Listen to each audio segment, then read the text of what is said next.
I'm someone who cares a lot about words, but I struggle when it comes to learning other languages. High school Spanish was challenging for me, and my seminary Hebrew classes were pretty rough. I was raised in a community where everyone I knew spoke English, so not knowing other languages wasn't really a problem. But later, I lived in 2 large cities and traveled to several other countries. These experiences opened my eyes to new cultures and new languages. In my early 20s, I lived in the Philippines for a few months, and during that time, I experienced language barriers in a way that I just hadn't before. Plenty of Filipinos do speak English, but many of them prefer Filipino, their national language, or one of the many regional languages in the country. The people I lived with in the Philippines would speak 3 or 4 different languages, depending on who was a part of the conversation. So it was hard to understand what was being said. We all know that communication can be difficult even when 2 people share a common language. But when they don't, it can be incredibly frustrating. But why is this? Well, the Bible tells us a story that helps explain the division of languages in Genesis 11.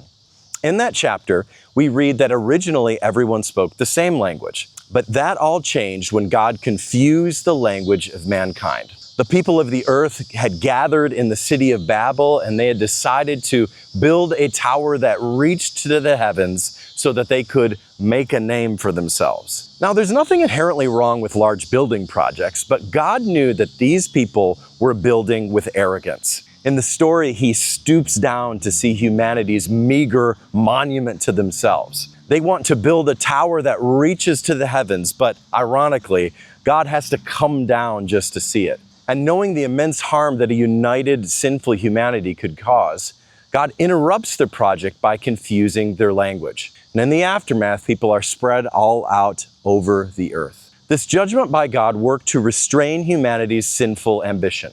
In the biblical story, the boundaries of language help restrict the negative impact of human rebellion. In dividing people by language, God was also showing mercy. He threw a wrench into the engine of human progress because sinful ambition can become incredibly destructive. So today, we live in a world where communication is confused. That's bad. But the Bible doesn't leave us at that place of division. When Jesus came to earth, he ministered among the Jewish people. But through his life and teaching, we learn that he came to rescue all kinds of people. And just before he ascended into heaven, Jesus told his followers to go and make disciples of all nations. His message of salvation was for all people groups. And that's exactly what we see playing out in the book of Acts with the early church. One of the first converts to Christianity was a man from Ethiopia. And then, when the early Christians were gathered together in Jerusalem, God poured out his Spirit on them. And one of the first gifts that God gave them was the ability to speak in languages that they had not learned before. People who had gathered in Jerusalem from all nations all over the world had heard the good news about Jesus in their own languages. That gift would certainly have been helpful in my language classes or during my time in the Philippines. Well, to be clear, God doesn't give everyone this gift.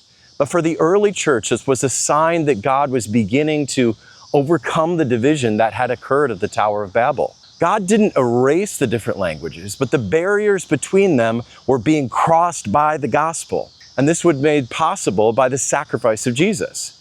When he died on the cross for the sins of mankind, he dealt with the deeper problem that made the division at Babel necessary: human sin. Those who turn from their sin and put their trust in him are being transformed into a new kind of people. At Babel, humanity united to make a name for themselves.